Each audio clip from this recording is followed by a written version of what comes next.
মঙ্গল গ্রহের বুকেই হারাবার প্রস্তুতিতে এলিসা। মঙ্গল গ্রহের বুকেই হারাবার প্রস্তুতিতে এলিসা মানুষ। মঙ্গল গ্রহের বুকে হারাবার প্রস্তুতিতে এলিসা মানুষ মাত্রই স্বপ্ন দেখে। কেউ জীবনকে গুছিয়ে নিয়ে সামনের দিকে এগিয়ে যেতে চায়, আবার কেউ স্বপ্ন দেখে জীবনের ভিন্ন কিছু করে তাক লাগিয়ে দেওয়ার। তবে আজ এমন একজনের কথা বলবো যার স্বপ্ন আর দর্শনের মতো নয়, একেবারেই ভিন্ন। তিনি হলেন এলিসা কার্সন। সম্পূর্ণ নিউজ সময় বিনোদন। মঙ্গলের বুকে হারাবার প্রস্তুতিতে এলিসা মানুষ মাত্রই স্বপ্ন দেখে। কেউ জীবনকে গুছিয়ে নিয়ে সামনের দিকে এগিয়ে যেতে চায়, আবার কেউ বা স্বপ্ন দেখে বিভিন্ন কিছু করে তাক লাগিয়ে দেওয়ার জন্য। তবে আজ এমন একজনের কথা বলবো যার স্বপ্ন আর দর্শনের মতো নয়, একেবারেই ভিন্ন। তিনি হলেন এলিসা কার্সন।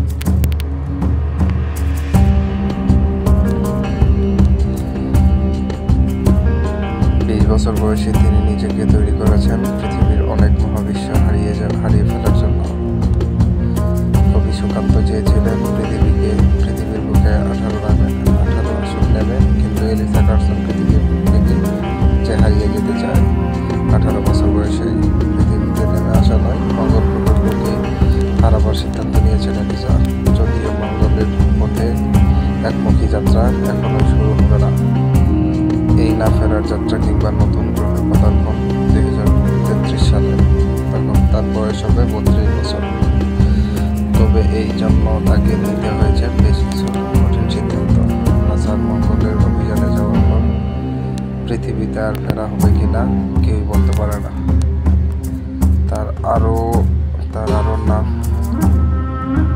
না ফেরা হতে পারে, এই সত্য মেনে নিয়েছেন এলিসা। ফলে তাকে কিছু শর্ত মেনে নিতে হয়েছে।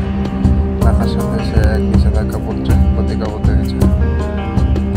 সে বিয়ে করতে পারবে না, কোনো প্রকার যৌন সম্পর্ক কিংবা সন্তান ধারণের মতো কোনো কাজ করতে পারবে না। এই বয়সে তিনি মেয়ের জন্য একজন সিদ্ধান্ত নেওয়া কঠিন হয়ে ওঠে। তবে পুরো জীবনটাই তার সামনে পড়ে আছে, তবুও তার এমন কঠিন সিদ্ধান্ত নেওয়া। নাসার সবচেয়ে ছোট্ট সদস্য এলিসা। নাসার রাজত্বে সাধারণত 18 বছর হবার আগে কাউকে নভোচারী হবার সুযোগ দেয় না।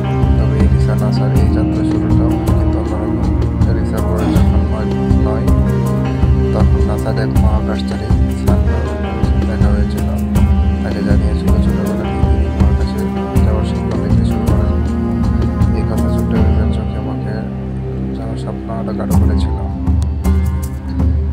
12 বছর বয়সে এলিসার সবচেয়ে কম বয়সী হিসেবে আলবামা, কানাডার কুইবেক ও তুরস্কের নাসার 3টি ভিন্ন স্পেসে ক্যাম্পে অংশ নেয়।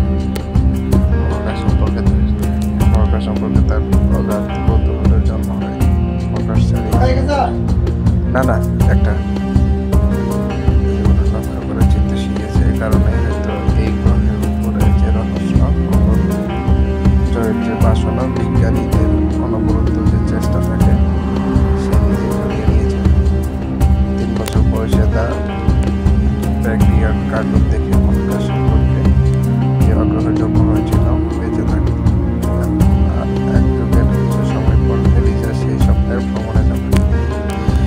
সেই লক্ষ্যে নিজেকে প্রস্তুত করেছেন, ট্রেনিং নিচ্ছেন, বিভিন্ন স্কিল শিখছেন।